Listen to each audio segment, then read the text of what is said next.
Hello students, स्वागत है आप सभी का आपके अपने एजुकेशनल प्लेटफॉर्म एलिवरिंग शिक्षा द्वार पर। और आज हम यहाँ पर बीए फॉरेन लैंग्वेज का अलीगढ़ मुस्लिम यूनिवर्सिटी का 2024-25 सेशन का जो पेपर हुआ था, जो एंट्रेंस एग्जाम हुआ था, उसका जो क्वेश्चन है उनको डिस्कस करेंगे, पर्टिकुलरली इंग्लिश सब्जेक्ट के।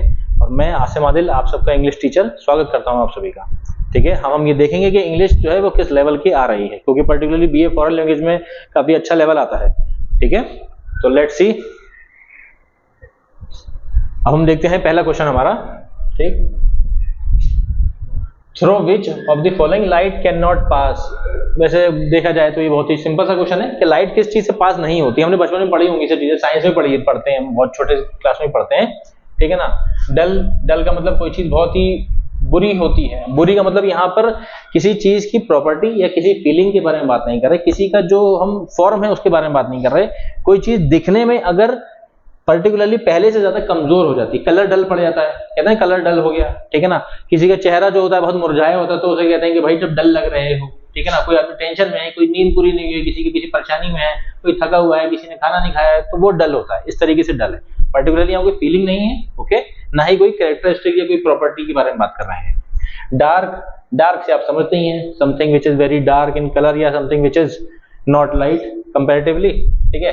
ऑब्सक्योर का मतलब होता है कि कोई चीज बहुत ही अजीब होती है, ठीक है, या फिर कोई ऐसी चीज जो पुरानी हो जाती है। ठीक है, वो ऑब्सक्योर है। और ओपेक का मतलब होता है वो चीज जिसके पार नहीं देखा जा सकता, पीछे नहीं देखा। जैसे अब ये हमारा बोर्ड है, इसके पीछे दीवार है, इस दीवार पर मैंने कोई पेंटिंग ना रखी होगी अगर, तो वो आप लोगों को नहीं दिखाई देगी। क्यों? क्योंकि वो ओपेक है। ठीक है, तो which of the following light can not pass, इसका आंसर है हमारा ओपेक। ठीक है, और इसका एंटोनिम हमारा क्या होता है? ट्रांसपेरेंट। ये तो आपने पढ़ा होगा ना, ट्रांसपेरेंट, जिसके पीछे हम साफ साफ देख सकते हैं। जैसे कि हमारा कोई ग्लास मिरर होता है, मिरर ग्लास होता है, मिरर तो हम अपने आप को देखते हैं। मिरर भी एक तरीके से है, तो वो ओपेक ही, क्योंकि हम उसके पीछे नहीं देख पा रहे हैं। और ट्रांसलूसेंट वो चीज होती है जिसके पीछे हम बहुत ही धुंधला धुंधला देख पाते हैं। नॉर्मली इससे सफेद कलर का कोई हमारा कोई घर का कोई कर्टेन होता है, अगर हम उसको बहुत करीब से अपने आंखों के पास रख के देखें तो हमें पीछे का दिखता है, लेकिन बहुत धुंधला धुंधला या ब्लर दिखता है। वो ट्रांसलूसेंट कहते हैं उस चीज को। ठीक है। Second question, which of the following is an indirect speech of sentence. ठीक है ना। हमें ये गिवन सेंटेंस है, इसका इनडायरेक्ट फॉर्म बताना है, यानी कि ये हमें डायरेक्ट फॉर्म में दे रखा है। ठीक है, तो हम इसका पहले पढ़ेंगे कि ऑप्शंस क्या क्या हैं। क्वेश्चन ये है, शी सेड, ठीक है, उसने कहा, this is smart isn't it. ये स्मार्ट है क्या, नहीं है क्या? ठीक, इजंट इट का मतलब क्या, नहीं है क्या? ठीक है ना। थोड़ा सा इसमें क्वेश्चन टैग भी आ रहा है। ठीक है, जब हम कोर्स में पढ़ेंगे तो हम देखेंगे। पहला क्वेश्चन, जो पहला ऑप्शन है हमारा, वो ये कह रहा है, she said that was smart. उसने कहा कि वो स्मार्ट था। ठीक। Second, she said that was smart and asked if I agreed. ठीक है ना। उसने कहा कि वो स्मार्ट है और पूछा कि क्या मैं एग्री करता हूं। ठीक है। शी इंक्वायर्ड, उसने इस चीज के बारे में जानकारी ली कि क्या वो स्मार्ट था। ठीक। She said that is smart, उसने कहा कि वो स्मार्ट है। ठीक है, तो सबसे पहले तो ये चीज, ये डायरेक्ट टेंस में, जो डायरेक्ट स्पीच में जो भी हमारा टेंस होता है वो पास्ट फॉर्म में चेंज हो जाता है। ठीक है, तो अब हमारे पास हम ये देखेंगे कि इसमें सब में पास्ट फॉर्म किस किस में आ रही है। ठीक है, she said that was smart, past form आ रही है, इसमें पास्ट फॉर्म आ रही है, और इस वाले में भी हमारे पास पास्ट फॉर्म आ रही है। यानी कि इन तीनों में से ऑप्शन हो सकता है। इसमें इज आ रही है तो ये वाला ऑप्शन हमारा कट जाएगा, यानी कि ये आंसर तुम्हारा हो ही नहीं सकता। ठीक है, पहले जो क्वेश्चन है वो कह रहा है, she said this is smart isn't it, यानी कि पूछ, मतलब कह भी रहे हैं और पूछ भी रहे हैं, तो ये बहुत ही स्मार्ट है। ठीक है ना, क्या नहीं है क्या? ठीक है, तो यहाँ पर उसने सिर्फ कहा है, she said that was smart, कि वो स्मार्ट था, तो ये वाला ऑप्शन भी नहीं होगा, क्योंकि इसमें इजंट इट वाला जो है, इसका इनडायरेक्ट फॉर्म नहीं आया है इस सेंटेंस में कहीं, इसलिए रॉन्ग है ये। ओके, अब हम जो देखेंगे हमारे, ठीक है, वो सेकेंड और थर्ड वाला जो है, इनको देखते हैं। ठीक, जो हमारा ऑप्शन है, she said that was smart and asked if I agreed. ठीक है, शी जो है उन्होंने कहा या उसने कहा कि वो स्मार्ट था और पूछा कि क्या मैं एग्री करता हूं। She inquired whether that was smart. ठीक है, तो इंक्वायर्ड यानी कि जब सीधे सीधे इंटेरोगेशन या इंटेरोगेटिव सेंटेंस है, इंक्वायर पूछा कि वेदर दैट वाज स्मार्ट, के ये अगर इसका डायरेक्ट हम फॉर्म देखते तो वो ये कहता, ये शी सेड, ठीक है, इज इट स्मार्ट, क्या वो स्मार्ट है, उसके बारे में जानकारी ली, ठीक है। तो ये हमारा आंसर गलत होगा, क्योंकि इसमें जो ये वाला है isn't it agree, isn't it यानी कि मुझसे पूछा कि क्या नहीं है क्या, तो हमने एग्रीमेंट मांगा, यानी कि दो लोग हैं उनमें से एक शी है, ठीक है, उन्होंने ये कहा। अब ये आई जो है वो ही और शी कुछ भी हो सकता है, ठीक है, या दो लड़की हैं, उन्होंने कहा कि भैया कि किसी पर्टिकुलर पर्सन के बारे में बात कर रहे हैं कि वो स्मार्ट है, ठीक है, क्या नहीं है, उन्होंने दूसरे वाले से पूछा कि क्या तुम इस बात को एग्री करते हो, तो इसका सही आंसर जो है वो हमारा सेकंड वाला पार्ट है। Third question, Satish dash many prizes at the school sports, ठीक है ना, सतीश ने क्या फिलिंग बनाई, बहुत सारे प्राइजेस अपने स्कूल के स्पोर्ट्स में। अब इसका आंसर क्या होगा, देखिए सबसे सिंपल चीज है कि प्राइजेस जीतना जो होता है उसके लिए जो एक पर्टिकुलर वर्ड यूज करते हैं, या तो विन कहेंगे, या फिर अगर हम फ्रेजल वर्ब की बात करें तो उसमें हम बियर अवे यूज करते हैं, ठीक है, और बियर अवे का जो सेकंड फॉर्म है वो हमारा बोर अवे है, ठीक। तो इसका सही आंसर है वो हमारा बोर अवे होगा, क्योंकि बोर अप, बोर अपॉन, ये बोर विद, ठीक है ना। तो पहली चीज तो ये, अगर इसकी हम सिंपल फर्स्ट फॉर्म जोड़ते हैं तो बियर अप या बियर अपॉन होता है, इसका मतलब होता है किसी चीज पे डिपेंड होना, ठीक, बियर अपॉन। और बियर विद जो होता है किसी के साथ कोई काम को हम कर रहे होते हैं, वो बियर विद यूज किया जाता है उसके लिए। तो ये तीनों जो हमारे ऑप्शंस हैं, ये तीनों जो है वो एप्लीकेबल नहीं होंगे इस सेंटेंस में। इसका सही आंसर हमारा बोर अवे होगा, क्योंकि ये बियर अवे का सेकंड फॉर्म है। सेकंड फॉर्म इसलिए यूज हो रहा है क्योंकि सतीश ने जो स्कूल में जो स्पोर्ट्स कंपटीशन हुआ होगा उसमें प्राइजेस जीते थे, ठीक है ना, पास्ट में बात है ये। Next question, to behead means. अब ये बीहेड जो है इसका मतलब हमें ये समझना है कि इस बीहेड का मतलब क्या है। ये अगर हम इसको सिंपल हिंदी में बिल्कुल समझे वो ये है कि किसी का सर कहते हैं ना, धड़ से अलग कर देना, उसे कहते हैं टू बीहेड, ठीक है। तो अब यहाँ पर टू बीहेड का मतलब इसमें पूछ रहा है ऑप्शन में, हेडेड। हेडेड का मतलब ये होता है किसी चीज को लीड करना, किसी चीज में आगे चलना। आपने देखा होगा भैया बहुत सारे जो जानवर चल रहे होते हैं तो उसमें एक सबसे आगे चल रहा होता है, तो वो उनको हेड कर रहा होता है, ठीक है, यानी कि लीडर की तरह काम करता होता है। तो जो लीडर होता है वो हेड करता है। डिकैपिटेट, इसका मतलब होता है कि किसी चीज की गर्दन काट के अलग कर देना, ओके। तो इसका सही आंसर हमारा होगा डिकैपिटेट। और डिफेंड का मतलब आप समझते हैं किसी चीज को डिफेंड करना, किसी चीज का पक्ष लेकर के जो भी उसकी चीजें हैं या उसकी अगर कोई गलती है, ठीक है ना, उस चीज को बताना या उसकी जो सही चीज है जो भी उसने बात कही है उसको समझाना किसी को। स्पॉइल का मतलब किसी चीज को खराब करना होता है, ठीक है। Next question, I gave him no cause to dash me. मैंने उसको कोई वजह नहीं दी, किस चीज के लिए, टू डैश मी, ठीक है ना। टू डैश का मतलब, अब ब्रेक इनटू ये सब फ्रेजल वर्ब है। ब्रेक इनटू का मतलब होता है कि एंटर बाय फोर्स, ठीक है ना। जैसे आपने सीआईडी देखा होगा, सब लोगों ने ऑलमोस्ट सभी ने देखा होगा, दया दरवाजा तोड़, तो दया जो दरवाजा तोड़ते थे ना, तो वो ब्रेक इनटू करते थे वो, ठीक है, नहीं कि आप जोर जबरदस्ती से घुस रहे हो, मतलब दरवाजा तोड़ो, खिड़की तोड़ो या धक्का देके घुस जाओ, या वो एक चीज होती है। वो ब्रेक इनटू या ब्रेक इन दोनों एक ही चीज है। वो ब्रेक विद है, ठीक है ना, किसी के साथ रिश्ता जो है, ठीक है ना। तो I give him no cause to break with me, यानी कि जो रिश्ता है वो तोड़ने के मैंने उसे कोई वजह नहीं दी। ब्रेक ऑफ जो होता है, ठीक है ना, वो भी किसी रिश्ते को खत्म करने के लिए ही यूज होता है, लेकिन वहां पर टू के साथ नहीं आएगा और इसके साथ मी नहीं आएगा, ठीक है। और ब्रेक डाउन का मतलब वही होता है कि जब ब्रेक डाउन होता है, यानी कि किसी चीज की हमें कोई ऐसी न्यूज मिलती है जो बहुत ही ज्यादा हमारे दिल पे असर करती है, ठीक है ना। जब मान लेते हैं किसी को किसी दोस्त की या किसी फैमिली रिलेटिव की डेथ की खबर मिलती है तो हम ब्रेक डाउन हो जाते हैं, यानी कुछ समय के लिए हमें समझ नहीं आता है और हम दिल से बहुत ज्यादा परेशान हो जाते हैं और कुछ जगह पे बहुत ज्यादा रोने भी लगते हैं। He was honorably बाइज्जत, ठीक है ना। एक्विट का मतलब होता है बरी होना, ऐसे कोर्ट में जज साहब कहते हैं भैया इनको बाइज्जत बरी किया जाता है, तो यहाँ पर जो बाइज्जत बरी किया जाता है, तो इस एक्विटेड के साथ जो हमारा प्रीपोजिशन यूज होता है, तो he was honorably acquitted of the charge, जो उस पर चार्ज जो इल्जाम लगा था उससे उनको बाइज्जत बरी किया जाता है। तो इसका सही आंसर है हमारे पास ऑफ, ठीक है। एक्विटेड फ्रॉम, ऑफ और फॉर, ये एक्विट के साथ प्रीपोजिशन नहीं आता है क्योंकि इसका सही मीनिंग नहीं बन पाता है। Next question, to wash dirty linen in public. Linen एक पर्टिकुलरली टाइप ऑफ क्लॉथ होता है, जैसे कॉटन होता है, ठीक है ना, वुलन होता है, ठीक है ना। तो ये होता है to wash dirty linen in public. इसका मतलब क्या होगा कि पब्लिक के बीच में गंदे कपड़े धोना, ठीक है ना, ये हमारा इडियम है, इसका मतलब समझना है हमें। टू क्वेरल ओपनली, सबके सामने या ओपनली लड़ाई करना। टू क्लीन सॉलिड लाइन्स, ठीक है ना, सॉलिड लाइन्स क्या चीज होती है, ठीक है ना, यानी कि धोना किसी चीज को, पर्टिकुलरली धोने की ही बात कर रहा है, धोने का मतलब आदमी नहीं धोना है। To understand the word the hidden meaning of the word, ठीक है ना, उस वर्ड को समझना और उसके अंदर का जो मीनिंग है उसे समझना। कभी कभी कुछ वर्ड्स ऐसे होते हैं जो पर्टिकुलरली उसके पीछे का हमें मीनिंग समझना होता है। टू वॉश डर्टी क्लोथ, गंदे कपड़े धोना, ठीक है। तो सिंपली ये कहते हैं to wash dirty linen in public, इसका जो मीनिंग या इस इडियम का जो मतलब है एक्चुअली वो है टू क्वेरल ओपनली, यानी कि जो भी किसी भी तरीके के दो लोगों के बीच की जो लड़ाई है उसको सबके सामने नहीं करो, ठीक है ना। यानी कि जो गंदे कपड़े, गंदी जो चीजें हैं, या तो एक ऐसी लड़ाई जो बिना वजह की है, या जो गलत, क्योंकि लड़ाई जो होती है वो गलत चीज होती है, सबके सामने तो वैसे भी नहीं करना चाहिए, और करते भी नहीं हो, वैसे भी नहीं करनी चाहिए लड़ाई। तो टू क्वेरल ओपनली जो है वो to wash dirty linen in public का सही मीनिंग है, या सही मीनिंग डिनोट करता है। To flog a dead horse, ठीक है ना। To flog a dead horse यानी कि एक जो मरा हुआ घोड़ा है उसके प्रति, उसके ऊपर ज्यादा पैसा खर्च करना, या उसके ऊपर ज्यादा इन्वेस्ट करना, या उसको इस्तेमाल करने की कोशिश करना। तो आप खुद सोचो, जब घोड़ा मर गया है तो फिर वो किसी काम करेंगे, ठीक है ना। तो इसका मतलब तो मेरे ख्याल से आप लोग कर सकते हैं, waste energy on a lost cause, ठीक है ना। एक ऐसी वजह जो बिल्कुल निकल चुकी है उसके ऊपर एनर्जी वेस्ट करना। To beat a horse that is dead, एक मरे हुए घोड़े को पीटना। टू डू इंटरेस्टिंग थिंग्स, ठीक है ना, बहुत ही ज्यादा इंटरेस्टिंग चीजों के उनको काम को करना। To try to take work from a weak horse, ठीक है ना, एक कमजोर घोड़े से काम लेना, ठीक है ना।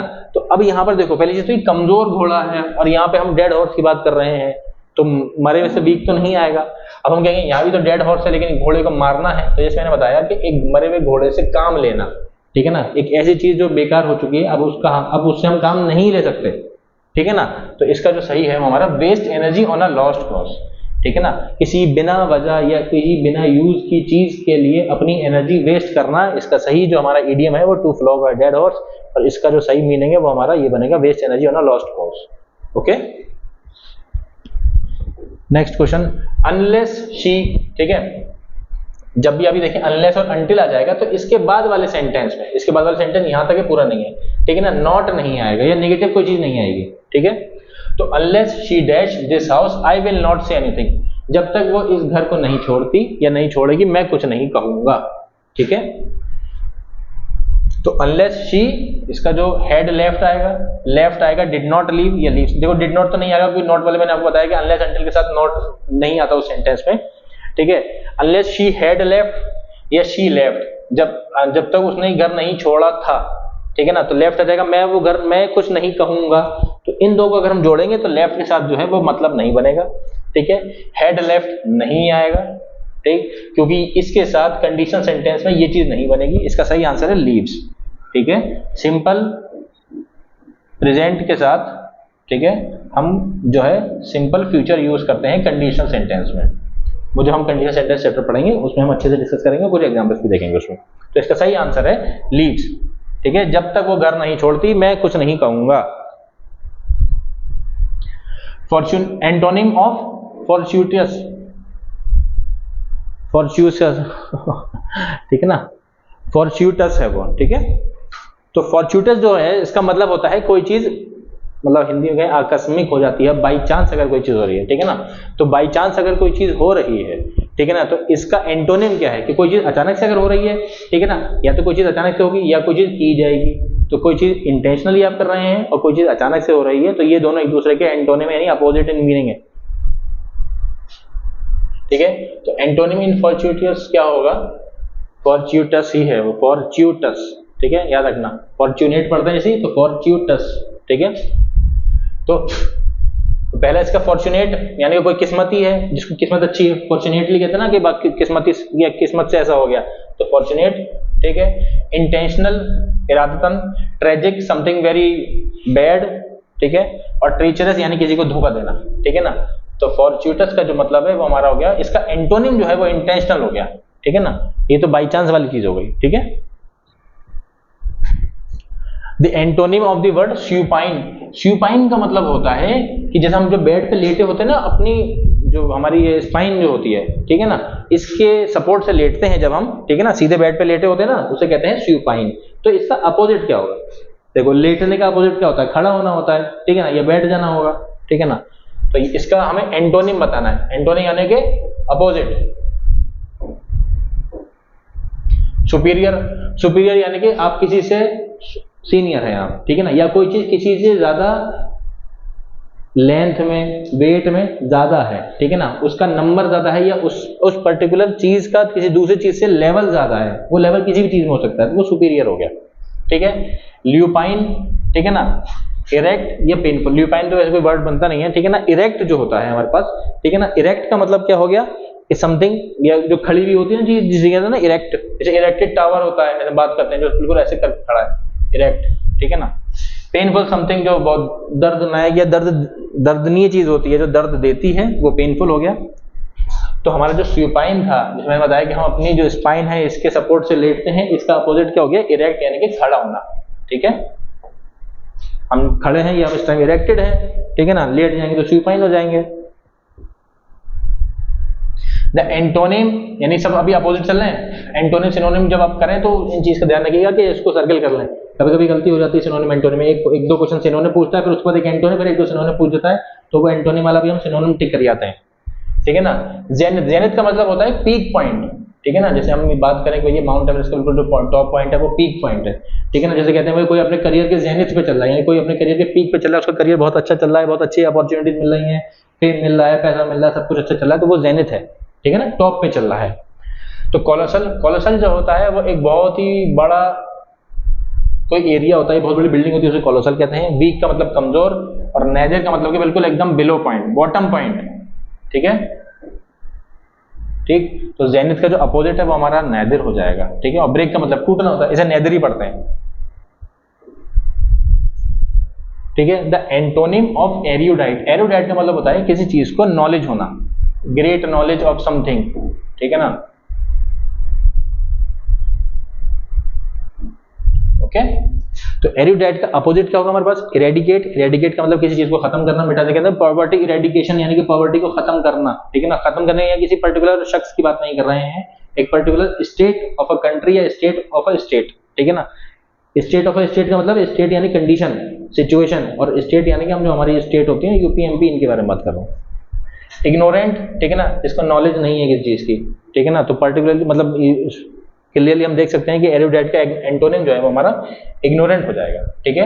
और पेंडेंट, और पेंडेंट तो आप समझते ही हैं, पेंडेंट क्या होता है, वो गले में पहना जाता है, ठीक है ना। और पॉपर यानी कि कोई चीज बहुत ही ज्यादा गरीब जो होती है उसे पॉपर कहते हैं। जो आदमी बहुत गरीब होता है वो पॉपर है, पुअर भी कहते हैं जिसको। द मीनिंग ऑफ एब्जॉर्ब, अब यहाँ पे ये सिनोनिम है, मीनिंग पूछ रहा है, वर्ड मीनिंग वाला सिनोनिम आ गया, हो सकता है सिनोनिम लिख देता है इसकी जगह, ठीक है। तो एब्जॉर्ब करते हैं किसी चीज को, आप समझते हैं, जैसे हम फॉर्म, कोई फॉर्म होती है हमारे पास, उसको पानी में रख दें तो पानी को एब्जॉर्ब कर लेती है, ठीक है ना, ये चीज है। एब्सर्ड, कोई चीज बहुत ही बेहुदा होती है, भद्दी जिसे कहते हैं, ठीक है ना, वो एब्सर्ड होता है, ठीक है ना, उसे कहते हैं एब्सर्ड, ठीक। इंक्लूड करना, ठीक है ना, तो किसी चीज को अपने अंदर इंक्लूड करना, यानी इंक्लूड करती है कोई चीज, ठीक है ना। हम जैसे कहते हैं कि भैया atmosphere includes nitrogen, carbon dioxide, oxygen, ठीक है ना, बहुत सारी गैसेस होती है, तो वो इंक्लूड्स होते हैं। रिड्यूस यानी किसी चीज को कम करना, ठीक है ना, रिडक्शन करते हैं किसी चीज का, कम करते हैं, ठीक है ना। मान लो मेरे पास 10 गाड़ियां थी, मैंने 3 भेजी, तो मैंने रिडक्शन कर दिया अपने 2 गाड़ियों का, 3 गाड़ियों का, ठीक है ना। एनग्रोस का मतलब होता है किसी चीज को बाहर की तरफ निकाल देना। तो एब्जॉर्ब में जब हम कोई चीज बाहर से अंदर ले रहे हैं, तो अंदर से बाहर निकाल देने चीज को हम कहेंगे एनग्रोस करना, तो ठीक है ना। तो एब्जॉर्ब, सॉरी, इसका एनग्रोस का मतलब भी अंदर ही लेना हो गया, ठीक है, वो एक्सग्रोस है, वो एक्सग्रोस है, ठीक। तो एब्जॉर्ब जो है हमारा, इसका जो सही मीनिंग है वो एनग्रोस हो गया, ठीक है। ये इंटरनल हो गया, एन और एक्स, ठीक है ना, जैसे एंडोथर्मिक रिएक्शन और एक्सोथर्मिक रिएक्शन पढ़ते हैं, ठीक। The meaning of the word conflagration, conflagration मतलब होता है कि जब बहुत बड़ी आग लगती है ना, जब जैसे कहीं कहीं हम देखते हैं, कहीं किसी मतलब सिनेमा हॉल में आग लग गई, किसी शॉपिंग मॉल में आग लग गई, किसी बड़े इंस्टीट्यूशन में आग लग गई, तो वो कॉन्फ्लैग्रेशन भी कहते हैं उस वर्ड को, ठीक।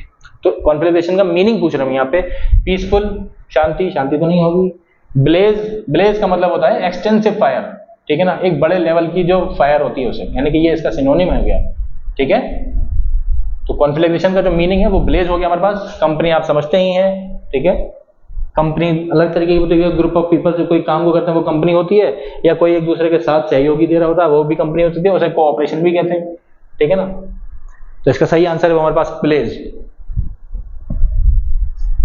The meaning of the word fabricate, fabricate मतलब किसी चीज को बनाना, अपने तरीके से बनाना, ओके। मीनिंग यानी कि हमें सिनोनिम सेम वर्ड बताना है। इन्वेंट करना, फोल्ड करना, फ्लाउट करना या फीचर, ठीक है ना। इन्वेंट करना वही चीज, किसी चीज को बनाना, ठीक है ना, जैसे कि बल्ब का इन्वेंशन हुआ, या ये हमारा स्मार्ट बोर्ड जो है, ये इलेक्ट्रिसिटी का इन्वेंशन हुआ, ठीक है ना। तो ये सब चीजें हो गई। फोल्ड, किसी चीज को मोड़ना, ये आप जानते हैं। फिल आउट का मतलब होता है किसी चीज को इंपॉर्टेंस नहीं देना, डिसरिगार्ड करना, ठीक है ना, जो चीज आपके लिए इंपॉर्टेंस नहीं है या इंपॉर्टेंट नहीं है, जिसको आप इंपॉर्टेंस नहीं देते हैं। फीचर यानी किसी की प्रॉपर्टी, अब गुड भी हो सकती है, बैड भी हो सकती है, ठीक है ना। तो यहां पर हमारा फैब्रिकेट का जो मीनिंग है वो बनेगा इन्वेंट, ठीक है। एक छोटी सी चीज है इन्वेंट, ये इन्वेंशन, ठीक है ना, और इनके बीच का जो डिफरेंस है डिस्कवरी, और डिस्कवर करना या डिस्कवरी करना। इन्वेंट वो चीज की जाती है जो पहले नहीं थी। पहले नहीं थी का मतलब वो पहले कभी कहीं नहीं थी, ठीक है ना। जो, और डिस्कवरी उस चीज की होती है जो पहले थी लेकिन उसके बारे में पता नहीं था, ठीक है ना। अब जैसे कि हमें क्या करते हैं, हम डिस्कवरी किन की चीजें करते हैं, हमने इलेक्ट्रॉन की करी, प्रोटॉन की करी, न्यूक्लियस की करी, ठीक है ना, एटम वगैरह करते हैं, बहुत सारे एलिमेंट्स की डिस्कवरी होती है। तो वो एलिमेंट्स जो हैं वो हमारी दुनिया में मौजूद हैं, ठीक है ना। कोई भी पर्टिकुलर एटम है, उसके अंदर इलेक्ट्रॉन, प्रोटॉन, न्यूक्लियस है, वो न्यूट्रॉन है, ठीक है ना, लेकिन उनके बारे में भी हमें पता नहीं है। लेकिन जब उनके बारे में पता चलेगा तो उसको डिस्कवरी कहेंगे। लेकिन बिजली तो कहीं नहीं थी, इलेक्ट्रिसिटी, स्मार्ट बोर्ड कहीं नहीं था, फ्रिज वगैरह या एसी वगैरह ये सब चीजें नहीं थी, तो इन सब का इन्वेंशन हुआ है, ओके। इन सब चीजों के बारे में किसी को नहीं पता था, कहीं भी नहीं थी, ना जमीन के अंदर, ना आसमान के ऊपर, ना पहाड़ों में, तो सबको ढूंढा गया है, मतलब सबको खोज की गई उनकी तरीके से, तो वो इन्वेंशन होता है जिसको आविष्कार कहते हैं। खोज के लिए वर्ड जो है वो डिस्कवरी यूज किया जाता है। द एंटोनिम ऑफ बेनिग्न, ठीक है ना। तो बेनिग्न जो है, ठीक है ना, इसका जो वर्ड है इसका मतलब होता है कोई चीज बहुत ही ज्यादा नरम दिल से जो होती है चीज, ठीक है ना, जो बहुत कहते हैं ना बहुत ही काइंड बिहेवियर है उसका, तो वो चीज होती है, उसे कहते हैं हम बहुत ही नरम दिल या काइंड, ठीक है ना। तो इसमें जो इसका एंटोनिम है अनवाइज, यानी कि जो चालाक नहीं है। मेलिवुलेंट का मतलब होता है जो चीज विश टू हार्म होती है, मतलब कि कोई चीज ऐसी की जा रही है जो इसी इरादे से की जा रही है कि वो आपको नुकसान पहुंचाए। तो बेनिग्न का मतलब का जो है यानी कि बहुत ही ज्यादा काइंड होना, अच्छा होना, ठीक है ना। तो इसका एंटोनिम हमारा मेलिवुलेंट हो गया, और इमेलियंट और सेरिब्रल जो है वो इनका मतलब यही है बेनिग्न के साथ ही, ठीक है ना, जो चीज आपको नुकसान नहीं पहुंचाएगी, ठीक। 17, ठीक है। अच्छा बच्चों, हमारा 18 नवंबर से AMU BEd के लिए एक हमारा सेकंड 2.0 कोर्स शुरू हो रहा है, ठीक है, यकीन 2.0, ठीक है ना। और मैं चाहता हूं कि आप सब लोग एक बार हमारे एप्लीकेशन, हमारी वेबसाइट पर आएं, ठीक है, और जो भी अपनी क्वेरीज हैं उनको क्लियर करें। और अगर आप लोग बहुत अच्छे से तैयारी करना चाहते हैं BEd के लिए, ठीक है ना, तो इस कोर्स को ज्वाइन करने के बारे में जरूर सोचें और अपनी क्वेरी जरूर क्लियर करें। सबसे पहले किसी भी टाइप की क्वेरी है उसे क्लियर करें आप, ठीक है। ज्वाइन करेंगे जब आपकी क्वेरीज क्लियर हो जाएंगी, ठीक है। तो मैं चाहता हूं कि आप सब लोग विजिट करें एक बार, ठीक है, और क्वेरीज हमें डाल दीजिएगा इस नंबर पर, ठीक, ये वाला जो नंबर है इस पर आप क्वेरीज डाल दीजिएगा, देखते हैं उनको। द सिनोनिम ऑफ इम्परसेप्टिबल, ठीक है ना, सिनोनिम यानी कि वही सेम मीनिंग, सेम बताना है हमें। इम्परसेप्टिबल यानी कि इसका परसेप्शन, यानी जिसका हम लगा सकते हैं अंदाजा, या जिसको हम सोच सकते हैं कि हाँ हमारे दिमाग में ये है। ओपिनियन जिसको हम देख सकते हैं, उसका अपोजिट है, यानी इम्परसेप्टिबल, इसका हम अपोजिट परसेप्शन नहीं कर सकते, ठीक है ना। तो इसका सिनोनिम बताना है। तो इम्पैल्पेबल, इम्पैल्पेबल का मतलब होता है जिसको टच नहीं कर सकते, जिसको टच कर सकते हैं उसे पैल्पेबल बोलते हैं। जो इम्पैल्पेबल जिसको टच नहीं कर सकते, जो टच नहीं कर सकते किसी चीज को, उसके बारे में सोच भी नहीं सकते, ठीक है ना। ऑडिबल जिसको सुन सकते हैं, पैल्पेबल जिसे टच कर सकते हैं, टेंजिबल जिसे टच कर सकते हैं, ठीक है ना। टेंजिबल और इंटेंजिबल गुड्स होते नहीं होते हैं, ठीक है ना। तो ये चीज हो गई। तो हमारा जो इसका सिनोनिम जो है वो इम्पैल्पेबल होगा, ठीक है ना। अब जैसे कि हमने कहा ना कि जिसको टच नहीं कर सकते, तो उसके बारे में कैसे अंदाजा लगा सकते हैं। देखो आपने शायद एक कहानी सुनी होगी कि 4 ब्लाइंड लोगों से ये कहा गया कि ये बताइए छू के कि हाथी कैसा होता है। उनके सामने एक हाथी लाया गया, एक को हाथी की पूंछ पकड़ाई, ठीक है ना, उसने कहा हाथी सांप की तरह है। एक को हाथी की सूंड पकड़ाई, उसने कहा हाथी टहनिया की तरह है।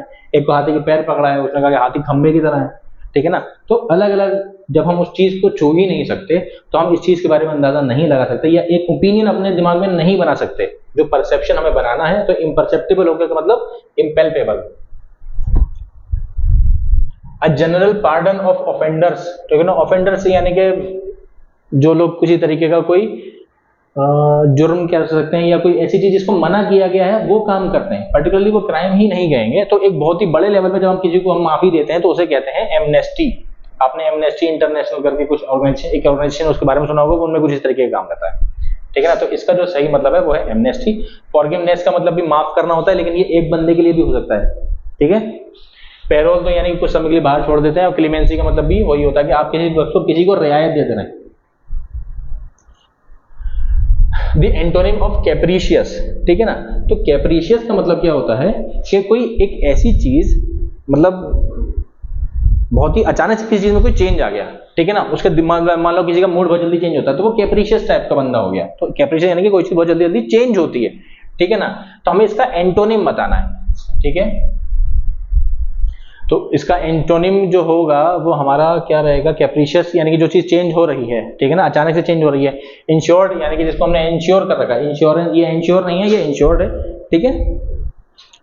और प्रेडिक्टेबल जिसके बारे में हम अंदाजा लगा सकते हैं। अब कोई चीज जो बहुत जल्दी जल्दी चेंज हो रही है उसके बारे में हम अंदाजा नहीं लगा सकते। अब जैसे आपका कोई दोस्त है, उसका मूड बहुत जल्दी चेंज होता है, तो हमें क्या मालूम कि इस टाइम वो अच्छे मूड में है कि दुख के मूड में है कि गुस्से में बैठा है, ठीक है ना।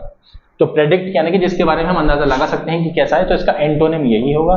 इनकंसिस्टेंट यानी कि जो चीज कंसिस्टेंटली नहीं चलती है, कभी कम ज्यादा कभी कम ज्यादा, यानी कोई मूड चेंज होने वाली चीज होती रहती है।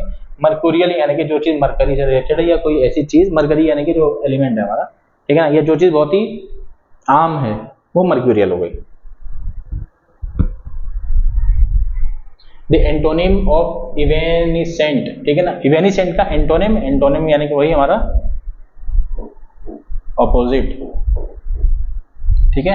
तो जो इवेनिसेंट है इसका मतलब क्या होता है कि कोई चीज जो कि बहुत जल्दी हमारे दिमाग से निकल जाती है, ठीक है ना। जैसे हम कहते हैं यार मेरे को नंबर होता है, नंबर बहुत जल्दी निकलता है, तो मुझे लिख के दे दो कोई नंबर, ठीक है ना। या जो चीज हम जल्दी याद नहीं रख पाते हैं, तो वो चीज जो होती है उसे कहते हैं इवेनिसेंट, ठीक है। इसका हमें एंटोनिम बताना है, ठीक है ना, ठीक है। अब जो चीज इवेनिसेंट है, ठीक है ना, तो यानी कि फिर वो उसका जो सही आंसर, मतलब जो सही चीज है, जो चीज हमारे दिमाग से जल्दी निकल जाती है, यानी कि जो चीज हमारे दिमाग में रुकी रहे, वो इसका सही आंसर रहेगा, ठीक। तो इसका ट्रांजिएंट का मतलब ये होता है पर्टिकुलरली कोई चीज बहुत टेम्परेरी पीरियड के लिए होती है। विवेशियस का मतलब भी यही है, और इफर्मल का मतलब भी यही है, जो चीज बहुत ही एक छोटे समय के लिए हमारे साथ रहती है, या कोई ऐसी चीज जो बहुत छोटे समय के लिए होती है। तो इसका सही आंसर है परपेचुअल, यानी कि जो चीज एक परमानेंट है, या जो चीज परमानेंट स्टेट पर है, या वो एक पर्टिकुलर एक्शन जो परमानेंटली होता रहता है।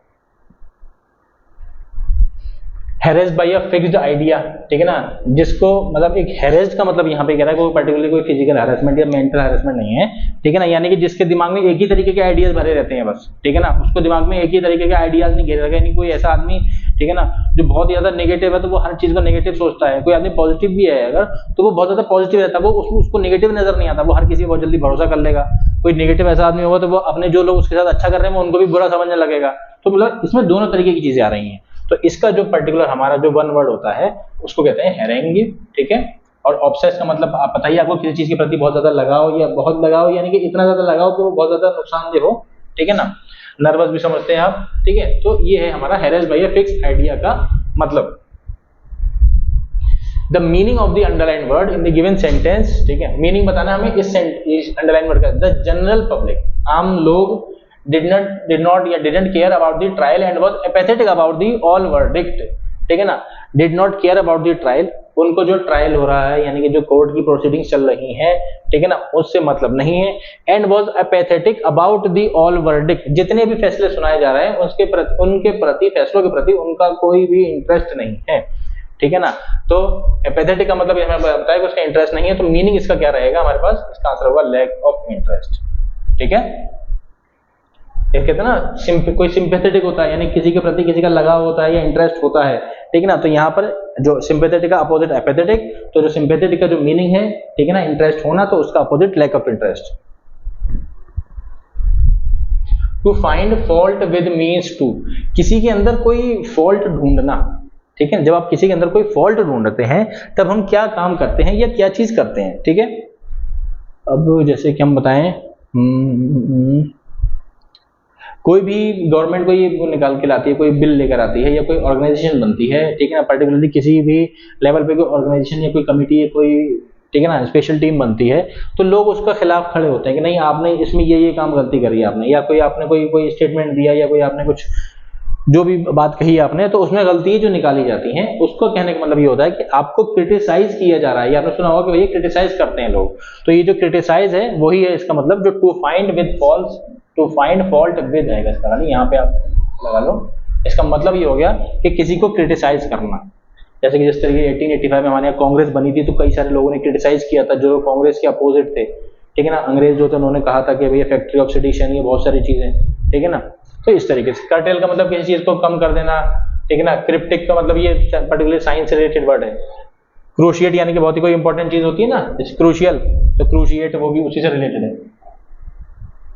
एनिग्मेटिक मींस, ठीक है ना, एनिग्मेटिक का मतलब ये होता है कि समथिंग विच इज मिस्टीरियस। अब जब कोई चीज बहुत ज्यादा मिस्टीरियस है तो भैया उसके बारे में हमें पता कैसे लगेगा, यानी कि एक मिस्ट्री है कि हमें उसके बारे में पता नहीं है क्या है, वो क्या है, क्या चीज नहीं है, क्या नहीं है, भैया एकदम, ठीक है ना, बहुत ही अजूबा चीज है वो, ठीक है ना।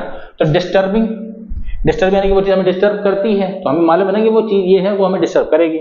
पजलिंग यानी कि वो पजल है जिसको हमें जोड़ना है कि हाँ भैया ये ऐसा कैसा कुछ होगा, यानी उसका जो पर्टिकुलर सीक्वेंस है या जो वो पर्टिकुलर उसका एक्शन है वो हमें नहीं पता है, ठीक है ना। तो एनिग्मेटिक का मतलब हमारा होगा पजलिंग, ठीक है, एक समथिंग विच इज मिस्टीरियस जिसके बारे में हमें नहीं पता है। अगली, जैसे मैंने आपको बताया डल से रिलेटेड अगली हो सकता है जो बहुत ही ये अगली पर्टिकुलरली ह्यूमंस या मैन के लिए, पर्टिकुलर मैन कह रहा हूँ, पर्सन के लिए यूज करते हैं, ठीक है ना, जो दिखने में थोड़ा सा अजीब होता है। डिसप्लीजिंग यानी कि वो चीज जो आपको बिल्कुल मतलब प्लीज नहीं करती, प्लीज यानी कि जो आपको अच्छी नहीं लगती, डिसप्लीजिंग है कोई चीज, ठीक है ना। मान लो घर में कोई ऐसा आदमी जिसको गंदगी से बिल्कुल गंदगी पसंद नहीं है तो वो उसके लिए डिसप्लीजिंग चीज है कोई, ठीक है ना। या कोई घर वालों का या किसी दोस्त की कोई, अपने किसी दोस्त यार दोस्त की रिश्तेदार की कोई आदत ऐसी है जो आपको डिसप्लीज करती है। The law cannot and should not pardon such dash act of violence, ठीक है ना, ठीक है ना। जो लॉ है उसको कैन नॉट नहीं कर सकता और करना नहीं चाहिए, क्या नहीं करना चाहिए, पार्डन यानी माफी नहीं देनी चाहिए किसको, सच डैश एक्ट ऑफ वायलेंस, ठीक है ना, किस ये वायलेंस का इस तरीके का एक्ट, ठीक है ना। तो देखो लेविश यानी something very luxury, royal type जो होता है कि ये बहुत ही लेविश जिंदगी जीता है वो, ठीक है ना। फ्लैग्रेंट यानी कि बहुत ही ज्यादा इंटेंशनली, बहुत ही बुरे तरीके से जो करने वाली चीज है, ठीक है ना, इंटेंशनली हार्म, इंटेंशनली हार्म, ठीक है ना। अभी आप थोड़ा समझने के लिए देखना, ठीक है, ये इंटेंशनली लिखा है आपको। डल, कोई चीज बहुत ही ज्यादा कमजोर है, बेकार लग रही है, हल्की लग रही है, डल लग रही है। कॉशियस यानी बहुत ही ज्यादा प्रिकॉशनरी मीजर, बहुत ही ज्यादा सावधान पूर्वक या सावधानी पूर्वक कोई काम किया जा रहा है, ठीक है, तो वो कॉशियस वर्ड यूज हो जाएगा, ठीक है। तो इसमें क्या आएगा कि कोई भी कानून जो है हमारे देश में उनको इस तरीके के, किस तरीके के, कोई भी फ्लैग्रेंट एक्ट ऑफ वायलेंस यानी कि इंटेंशनली किसी को नुकसान पहुंचाने के इरादे से जो भी चीजें की जा रही हैं, ऐसे वायलेंस एक्ट्स को कभी भी माफ नहीं करना चाहिए। इसका सही आंसर क्या हो गया, फ्लैग्रेंट। नेक्स्ट क्वेश्चन, द साइंस और नॉलेज ऑफ लॉ, ठीक है ना। लॉ के बारे में पढ़ाई जो होती है उसे, अब लॉ के बारे में जो पढ़ाई होती है उसे BLL भी मत कहते ना, ठीक है ना। यस, जो साइंस है, जो लॉ की साइंस है उसको क्या कहते हैं, ठीक है ना। लीगैलिटी प्रिंसिपल भी नहीं कहते हैं क्योंकि कानून के बेस पे जो कुछ प्रिंसिपल्स बनते हैं वो हो गया। कॉन्स्टिट्यूशन आप समझते ही हैं, ठीक है ना, a particular written law of a land, land यानी कि कोई भी कंट्री की बात कर रहे हैं।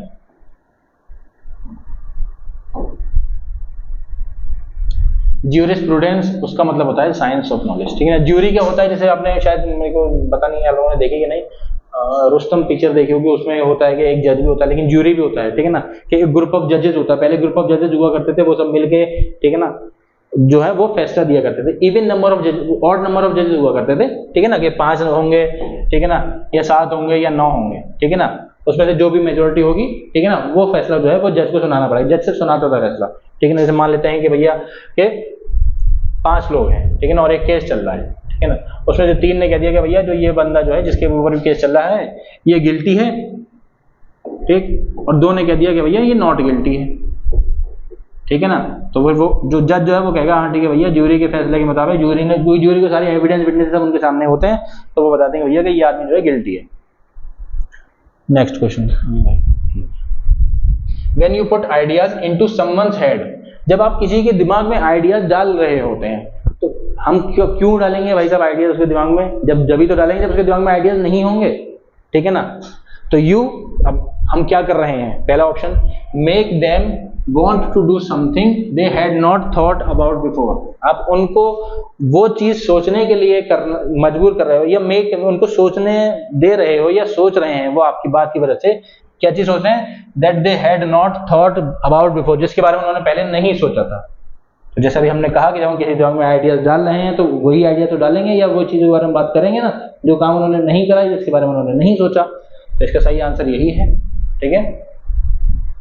अब वही चीज make them want to do something they had already thought about before, यानी उनको सोचने देना या उनको ये सोचने के लिए सोचने देना, ठीक है ना, बट अब सोचवाना तो नहीं बोल सकते ना, ठीक है ना, कि जैसे हम कहते हैं किसी को करवाना है ये काम, हमें उससे ये काम करवाना है, ठीक है ना, हमें उसे खाना खिलवाना है, ऐसा नहीं कर सकते, तो सोचवाना वर्ड नहीं होगा, तो वो थोड़ा कंफ्यूज है।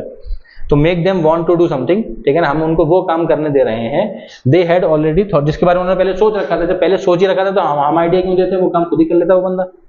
किसी को कोई काम करने से रोक रहे हैं, ठीक है ना, और किसी को डिस्करेज कर रहे हैं, ठीक है ना, डिस्करेज यानी कि वो काम वो करना चाह रहा है तो हम उसको रोक रहे हैं, ठीक है ना, एक तरीके से हम उसको सपोर्ट नहीं कर रहे हैं और उसकी जो हिम्मत है उसको तोड़ रहे हैं। Next question, some students are dash and want to take only the courses which have immediate value, ठीक है ना, कुछ लोग ऐसे होते हैं यार जल्दी से बताओ कि ऐसा कौन सा कोर्स मिलेगा, कोर्स खत्म होते ही हमारी नौकरी लग जाए 1 लाख 2 लाख रुपए की, ठीक है ना, 1 लाख 2 लाख तो नहीं, मतलब इस तरीके से कुछ कहते हैं ना कि हमें इमीडिएट रिजल्ट चाहिए जल्दी, ठीक है ना, तो इस तरीके के लोग कौन सी है, इस तरीके के स्टूडेंट्स के लिए हम क्या वर्ड यूज कर रहे हैं। थ्योरेटिकल, जो पर्टिकुलर थ्योरी पे चल रहे हैं, ठीक है, थ्योरी की बात चल रही है। प्रैग्मेटिक, ठीक है, यानी कि जो चीज प्रैक्टिकली सोचते हैं जो लोग, okay. Foolish, something fool way of act, किसी चीज को बेवकूफी से करना। या इंडोलेंट होते हैं वो इस तरीके के लड़के या जो बच्चे जो होते हैं, ठीक है ना, जो इस तरीके से काम करते हैं कि ये चाहते हैं वो कि ऐसा कोर्स में एडमिशन ले लें या ऐसा कोई भी काम करें जिसका इफेक्ट हमें जल्दी मिले, और वो इफेक्ट यानी कि एक हमें एक बेनिफिशियल इफेक्ट चाहिए जिसमें सक्सेस जल्दी मिल जाए, ओके। तो इसका सही आंसर है हमारे पास indent. Next question, the phrase playing second fiddle means, ठीक है ना, सेकंड फिडल हम प्ले कर रहे हैं, तो अब इस सेकंड फिडल का सिंपली जो मतलब है वो इडियम में हम देखेंगे। तो इसका मतलब ये होता है किसी को आप किसी काम में सपोर्ट कर रहे हैं या आप किसी के असिस्टेंट है, तो एक तरीके से हम ये कह सकते हैं कि that we are playing second fiddle या I am playing second fiddle, ठीक है, या आप किसी के असिस्ट कर रहे हैं किसी काम के लिए, पर्टिकुलर किसी भी काम के लिए चाहे थोड़े समय के लिए कर रहे हैं, तो इसका जो मतलब है वो हमारा प्लेइंग सेकंड फिडल होता है, ठीक है। तो इसका जो सही हमारा जो ऑप्शन है, supporting someone while playing a smaller role, ठीक है ना, किसी का सपोर्ट कर रहे हैं एक छोटा रोल प्ले करके, यही इसका सही आंसर है। और देखते हैं, playing with a fiddle for second, ठीक है ना, ये तो मतलब ही हमारा एनकरेजिंग अदर्स, किसी और को एनकरेज कर रहे हैं, प्रोत्साहित कर रहे हैं, ठीक है ना, कि भैया आप ही काम करो। Coming second in a game, किसी गेम में सेकंड रैंक पे आ रहे हैं, सेकंड पोजीशन पे आ रहे हैं, ठीक है ना, तो ये तीनों तो नहीं बनेंगे, इसका सही आंसर हमारा ए वाला हो जाएगा, ठीक है ना। तो अभी इसके हमने 30 क्वेश्चंस करे हैं, ठीक है ना, अभी और बहुत ज्यादा क्वेश्चंस हैं, तो अभी बहुत ज्यादा टाइम लग जाएगा, इसलिए मैंने अभी 30 क्वेश्चंस करे हैं और 30 क्वेश्चंस अभी हम लोग बाद में करेंगे, ठीक है। Thank you students.